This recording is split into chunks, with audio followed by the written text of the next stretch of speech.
En Afrique du Sud, maintenant où le coronavirus gagne du terrain, le confinement total a été imposé à 58 millions d'habitants. Des mesures respectées dans les quartiers aisés, notamment de Cape Town, mais beaucoup plus difficiles à mettre en place dans les bidonvilles du pays où rester chez soi est synonyme de perte de revenus. Les détails en compagnie d'Anissa Alaou.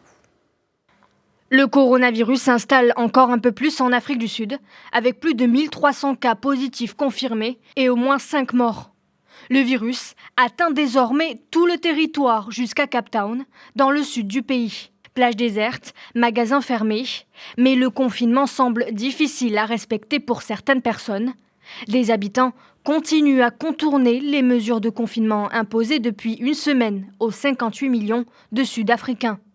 Interdiction pendant 3 semaines de sortir de chez soi, même pour faire de l'exercice ou promener son chien, sauf pour aller au magasin d'alimentation ou à la pharmacie.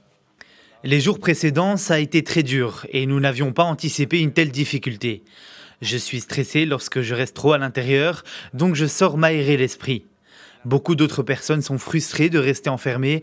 Nous ne sommes pas habitués à ça. Le message des autorités a été clair. Seuls les gens travaillant dans des secteurs vitaux sont autorisés à sortir de chez eux. Hôpitaux, pharmacies, supermarchés ou magasins d'alimentation.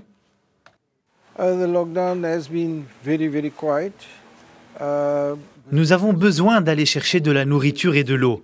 C'est très compliqué de juste rester à la maison toute la journée. Et pourtant, les gens que je connais sont conscients du virus, ils savent que c'est dangereux. Mais en même temps, c'est dur de l'éviter.